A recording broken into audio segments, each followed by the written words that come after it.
Good morning. Welcome to Black Hat USA 2015, day 2. Hopefully you're in the right place. This is Mandalay Bay, BCD.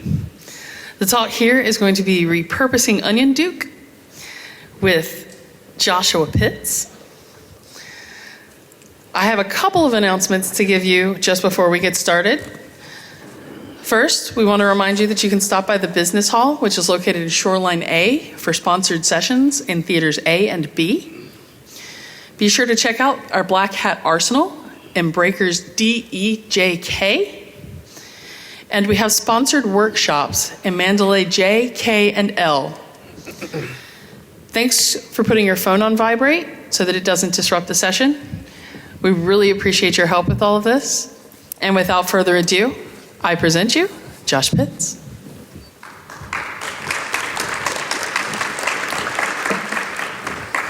Morning. Can everybody hear me? Awesome. Thanks for coming. I know it's early. Well, 9:45 in Vegas is early, so I appreciate it. So like they said, I'm Josh Pitts. I'm Director of Security Research at NOPSEC. Before that, I was at Leviathan Security. And if you're following along in the OPM database, I was at Booz Allen, and then PwC. And if you have the OPM database, you don't need anything more. So I'll keep going with that. All right, so I wrote BDF and BDF proxy. That is it's short for the backdoor factory. So what it does, it's a set of code, it's written in Python in assembly, that patches payloads into PE, ELF, and Mako formats. And BDF proxy is backdoor factory and middle proxy, and so it patches binaries during download. So it's kind of fun, and I'm actually going to take OnionDuke today and put that into BDF, so everyone can use it. So today, real quick, I'm going to talk about repurposing of malware in the media, and then we're going to talk about how I discovered OnionDuke. We're going to reverse engineer the packer. We're going to repurpose it, and then I have 2 demos. So repurposing is what we do as humans, is why we're alive. It just makes sense. It saves us time. And our industry is based on repurposing. We share ideas, and really, if you think about it, ideas travel really fast, and no amount of regulation is going to stop that. And really, as you're going to see after this presentation, nation-state weapons really are not special or magical. They're just developed in private, and then once we get to see them, everybody is up to a higher level as far as what they know and how they can defend against those attacks. So we're going to look at some reputable media sources, and we're going to see how malware has been reused in the media. So we have the Sony attack of 2014. In that attack, the malware was named Stover, and it had a feature that was delayed hard drive deletion. It had similar command and control as a piece of malware used in South Korea called Volgmore, and that was in 2014. It had similar file names and a time delay before deleting a hard drive that was similar to Jokra in 2013, also used in South Korea. And Stover used similar non-malicious drivers as those in the Shamoon attacks in 2012, and I think that was against petroleum targets or energy companies in Saudi Arabia.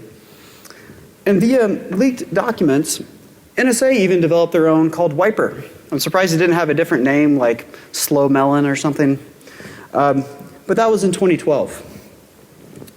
So the Equation Group and the NSA. Do you guys remember in 2009 when Google asked the NSA for help with the Aurora intrusion? So this gave NSA access to parts of Google's infrastructure and also the malware samples. You guys remember that? Well, in 2015, Kaspersky releases the Equation Group report where the group used several prior known 0 days, including the Aurora exploit and 2 exploits associated with Stuxnet. So according to a report that was released by Der Spiegel, the NSA supposedly leveraged South Korea implants against North Korea. They leveraged existing botnets to deploy their own implants against other targets, and they repurposed a captured 0-day exploit found in passive collection in 2012. So you got to ask yourself, who's reusing whose malware and exploits? So going to the criminal side of the house, there was a report released in 2012 titled by Cyactiv called Cybersecurity's Infamous 5 of 2014. In there were 5 pieces of malware that reused different components. And there was a quote from that: "Recycling malware for reuse is quick and cost effective. For every dollar spent by black hackers, people that are in this room, I guess, hundreds of dollars are spent by the IT security industry." And if you've ever done incident response, you know that's true, because Mandiant is not cheap. So, and then you have the hacking team. That happened 1 month ago when their documents were dropped on the internet. And it didn't take long for pen testers to reuse some of the components. This was the Flash 0-day. And then also criminals. And this is the Angler exploit kit. So here's some backstory on how I discovered OnionDuke. It was September 2014 at DerbyCon, and I made a side comment that I believe that man-in-the-middle patching of binaries on the internet was happening for certain reasons. You can Google this name and you'll find the story. It was actually pretty interesting. So I stated that, and then the CEO of Leviathan, where I worked, Frank Hyde, he's like, POC or GTFO? And I was like, okay, I will POC, because I don't feel like leaving right now. So I said, you know what, Tor is going to give me the best opportunity to find the man-in-the-middle patching activity, because it's in many countries where this could happen. And basically, when you set up a Tor exit node, you are an ISP, essentially. So I used a module called Exit Map by Philip Winter, and I wrote a module that was, actually I wrote a module that was called Patching Check. And after I wrote it, it took less than an hour to find the man-in-the-middle node that was patching binaries during download. So I collected about 9 samples over 5 days, and I repeatedly downloaded the same files to see if they would change any of their techniques. They didn't. And they only patched or wrapped their malware around x86 files. And later on, F-Secure tied OnionDuke to the Russian government. Well, they called it OnionDuke. They tied it to the Russian government and other possibly Russian-backed crime syndicates. However, the first sample of OnionDuke to hit virus total was 10 months before I found it. And if you look into the details, the user added tags to this when they uploaded it. So they found that someone knew that something was happening on Tor that was malicious, and they didn't do anything about it. And this was happening for 10 months. And how I found it is I Googled for the MD5 hash of the text section, and so they were actually using the same techniques for 10 months before it was caught. So this was actually a pretty effective attack. So when you're going into repurposing software, well, in this case malware, you got to look at it different from incident response. You aren't looking for indicators of compromise exactly. What you're doing is think of it as reverse engineering a competitor's product for the implicit purpose of stealing their intellectual capital and repackaging it for your use. Or you want to make it look like they've moved on to different targets. You want to steal their command and control, or even steal their bots. So you need to understand everything about the malware. What software protections exist, and what features do you think are novel for reusing. In fact, there is little risk of legal retribution from the original authors. For example, the agencies responsible for Stuxnet and its deployment are not going to sue you for reusing their ideas. That would out them, right? So, but the only thing you do need to worry about is probably a metal pipe. So, all right, so let's take a look at the OnionDuke man-in-the-middle method. And to me, let me go back. For me, the most important feature is the packer, not necessarily the malware that was deployed with OnionDuke. Because if you reverse engineer the packer and you can use it, then you can deploy any malware you want. And so can we take it, reverse engineer it, and incorporate it into open source tools? In fact, I think before the BIS changed their mind on their current recommendations, they had an open source clause. So if you open source your research, then it's okay. So should we open source all nation state malware? You know. So this is how OnionDuke worked. The victim downloads a binary from the server going through a malicious node on the internet, in this case Tor. The malicious exit node wraps the binary with the packer. The user executes said malware, because it has the same icons as the expected program. After unpacking the original binary and malware to disk with a batch file, the batch file is executed. Then the malware is executed. When the malware has executed and infected the host, the batch file replaces the OnionDuke packer with the original file and executes the original file. So it's essentially a shell game. So everything's dropped into temp. File.exe was the OnionDuke malware, and that never changed throughout the campaign. Original file.exe.org, let's say you have processexplorer.exe.org, that would be the name. Excuse me. And then you would have a batch file that would have 4 random integers between _ms and .bat. So I wanted to see what was different because something different was happening. So I looked at the MD5 hashes of the sections through VirusTotal. VirusTotal file provides this information. So you'll notice that the text sections are the same, the R data sections are the same, and also the relocation sections are the same. You'll see that the .data sections are the same size, but they have different hashes. So I wanted to look at the .data sections and do a diff on them to see what was changing. And by doing that, and you also notice that the RSource sections were just completely different in size and hash, right? All right, so what I did is I cut out, using DD, I just cut out the data sections for 2 files and compared them. And this led me to this block of data. And you'll see psexec.exe.org, and you'll see a lot of null bytes, and that is basically the size of the file name that it supported. You'll also see file.exe right after that.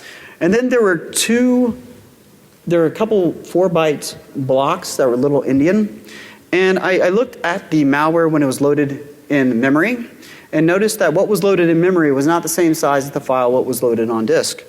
So I was looking at these numbers, and I figured out that the first 4 bytes there is the location of the first file that is compressed and encoded and appended on the end of the binary. The second 4 bytes is the size of that file after it's been compressed and encoded.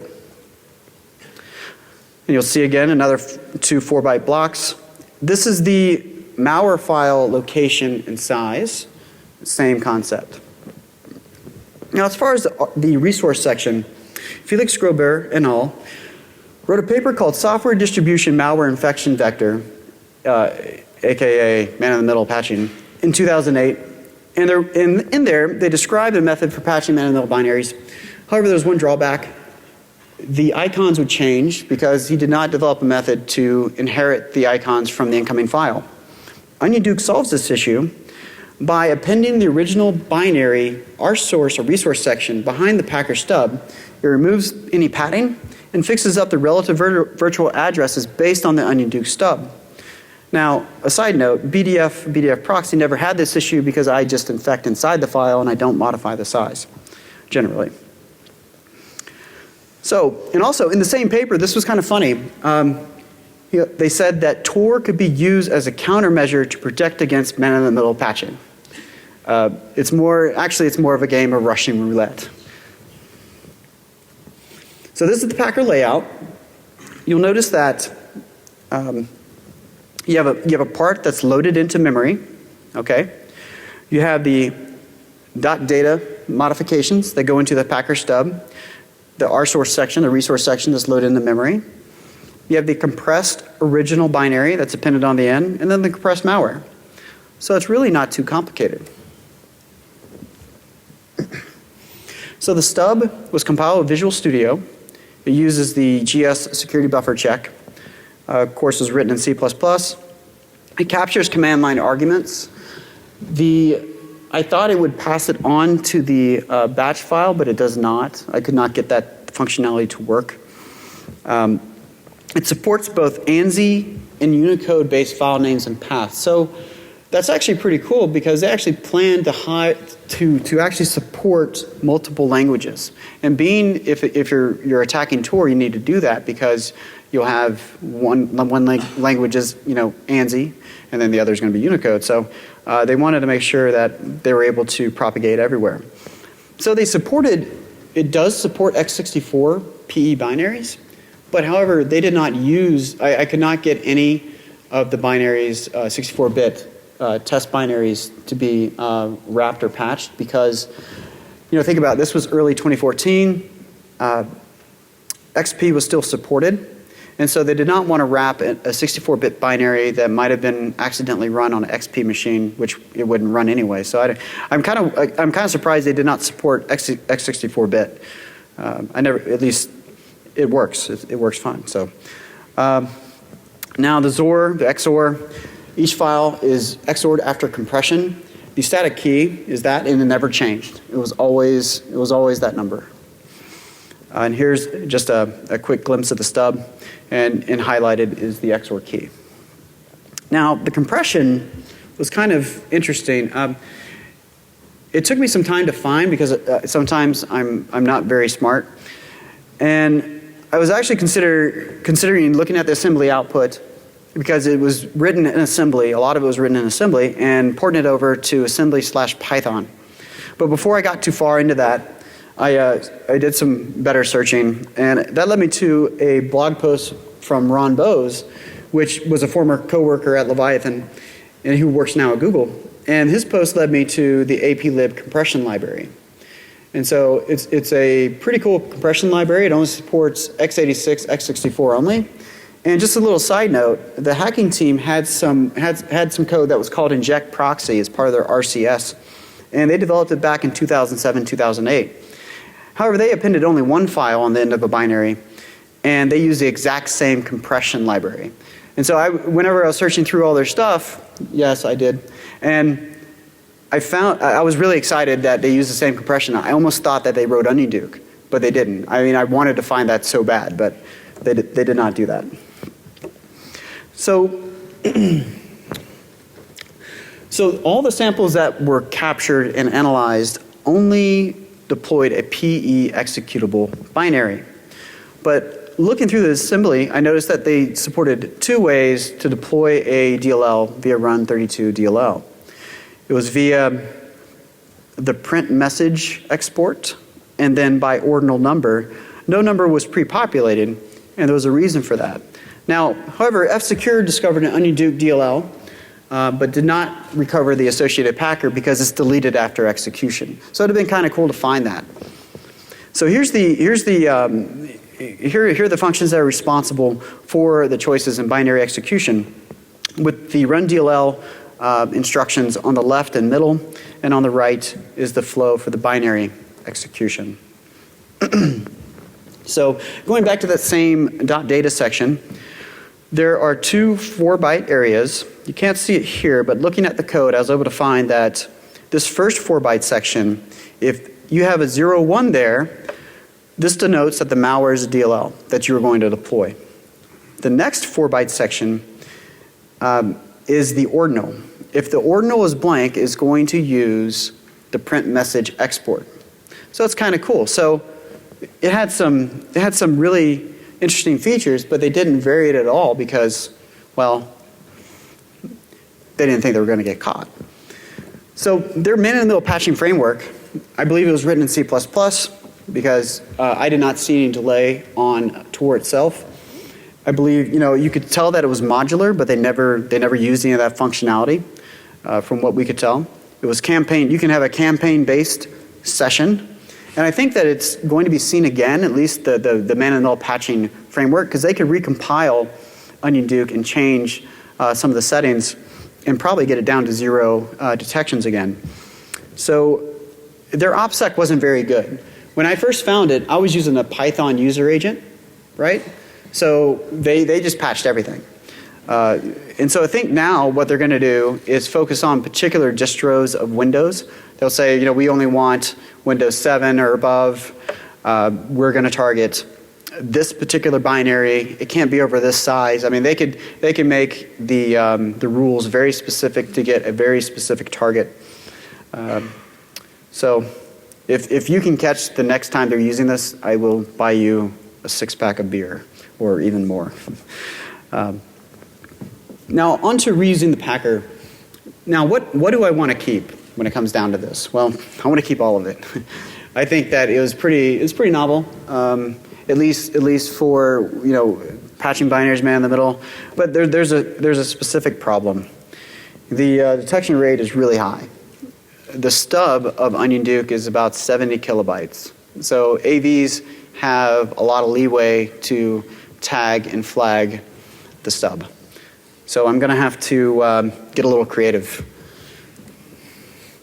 So how are we going to do this? Well, I'm going to randomize the XOR key, the drop file names, and the section hashes.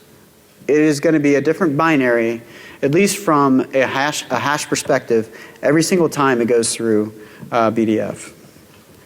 Now I had to re-implement the rsource stealing and updating. So I wrote my own rsource parser to update the RVAs. So if you know what the resource section is, you have branches, you have leaves, and then at the very end of those leaves, it's a linked list pretty much, you have the address, relative virtual address based on where it's loaded in memory.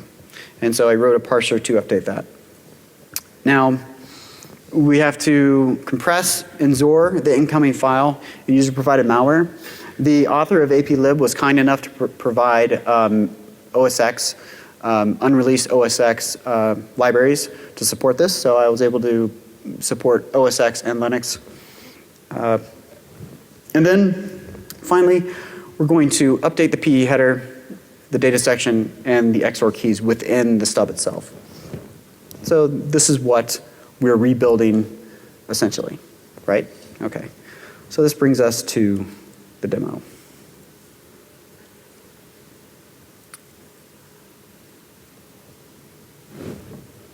All right.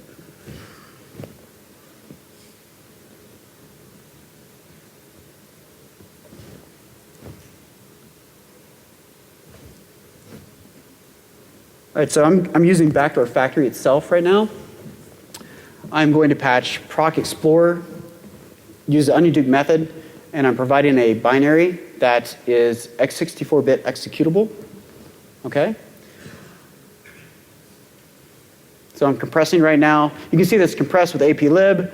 I have a random XOR key.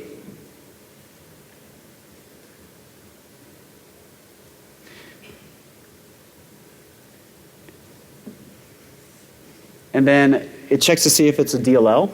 And if it's not a DLL, it just continues through. And on the bottom left, I have an interpreter session, x64-bit interpreter session. Now you'll notice that the binary itself is x86. So you can deploy x86 or 32-bit with this.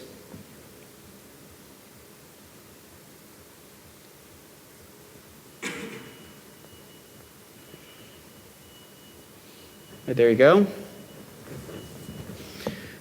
Got a connection back. Now, one thing with OnionDuke is that the original malware would infect and then die. It would get a persistence location and then die. So you have to migrate to another process for the other process to pop up immediately. Now, you can do this with Metasploit, you can automate it, but I just wanted to go through the steps to doing that. So there you go, I have the migration. You could see the icon flash, and then you have just a normal process explorer.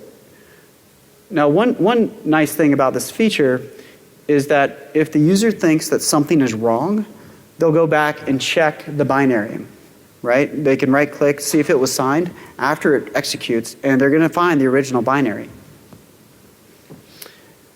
And my younger self had problems closing this. I want to apologize.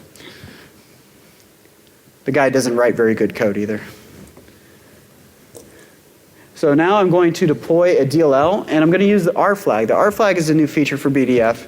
It parses the resource section, the manifest file, and finds the requested execution level. And if that exists in the manifest file, it will patch it to highest available. Okay? So you can see that it checked to see if it was a DLL, and it said yes, it is a DLL. And then it patched highest available in the PE manifest. Now what this does, it invokes UAC. So now the malware is going to execute as admin.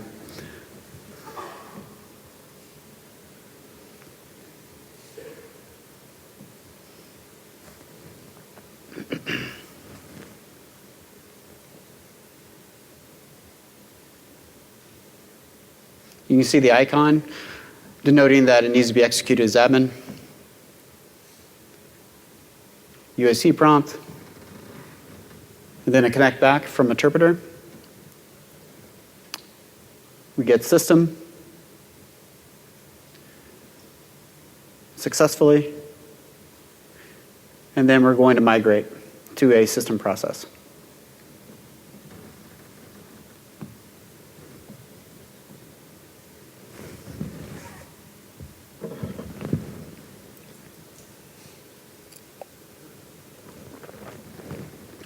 You see the icon change back to non-UAC, so that's a red flag.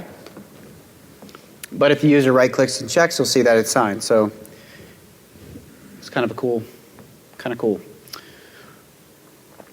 And then look at the digital signature.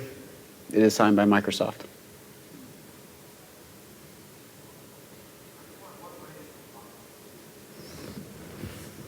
All right, so that's the first demo.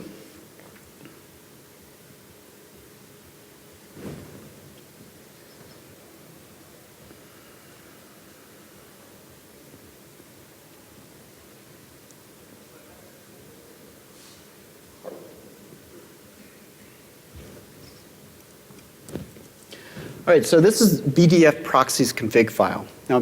Now what I'm going to do is this is how you patch man-in-the-middle binaries, like man-in-the-middle patching of binaries with BDF proxy. This is the config. And what I'm doing is I'm using the OnionDuke method. I'm going to patch run as admin for the UAC prompt.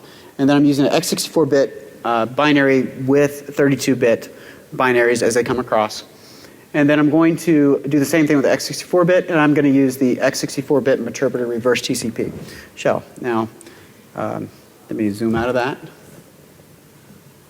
So I started BDF proxy, and then now what I'm going to do, there's through BDF proxy, when you execute it, a resource, or Metasploit, or MSF console resource file is output. It's written to disk, and then you can use that to launch Metasploit, and it will populate all the handlers that you use automatically. So now I'm going to go through and download executables from sysinternals. Now sysinternals, you can either use HTTP or HTTPS. It's your choice. Secure or non-secure. And now I'm going to go through and update the config file to change it to a DLL.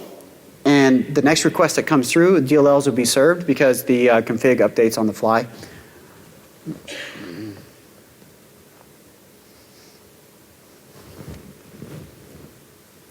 I'm going to zoom in on this. I'm going to zoom in on this here.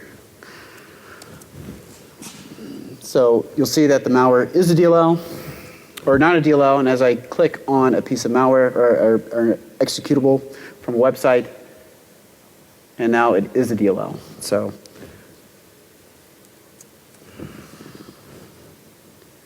there you go. You see that it's actually quite quick for smaller binaries. And so I uploaded a original OnionDuke binary to a file sharing site, and I'm going to download it and show you a feature that I added that I thought was kind of neat. And what you're going to see next in the video is I'm going to execute a couple binaries. And as that's going on, I'm going to kind of voice track the changes.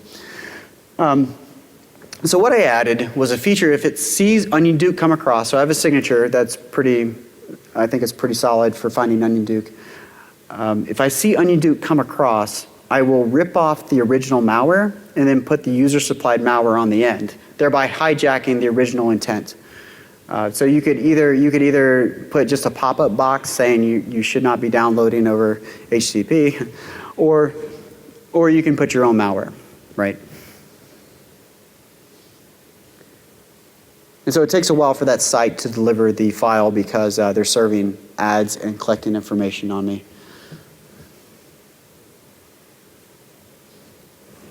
Let me pause it real quick.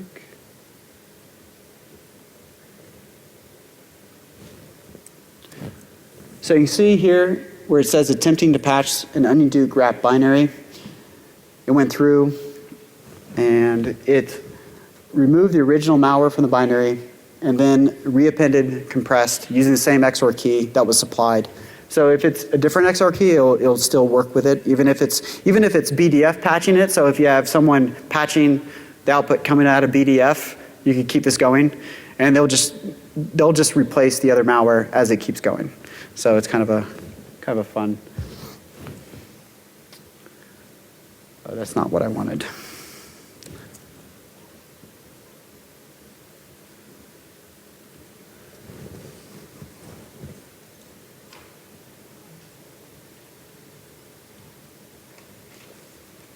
So it is a DLL, as before. It removes the original malware from the binary, like I explained earlier. And we're going to go ahead and execute the file. And you'll see that I will get a connect back, proving that I removed the malware successfully. And I added run as admin to it, so I improved it.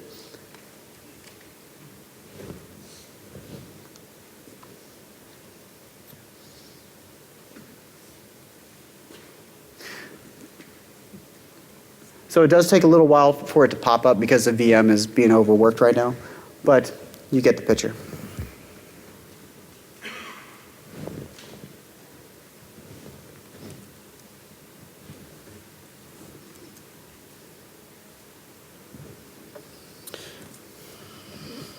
All right, so after all that work, the best that I could do with the AV evasion was 20 out of 55.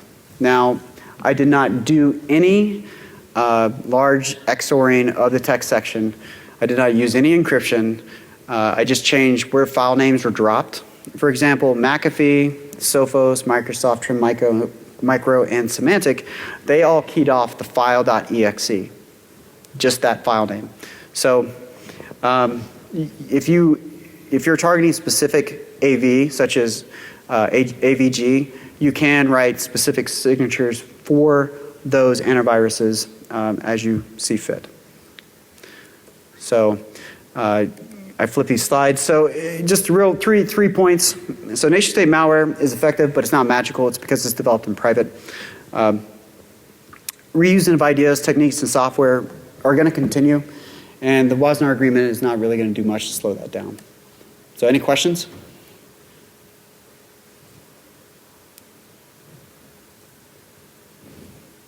Well, I thank you for coming so early. I appreciate it. And a special thanks to Travis Morrow, Matt Graber, Jason Butterfield, Chris Trunzler, and Will Schroeder. I appreciate it. Thank you.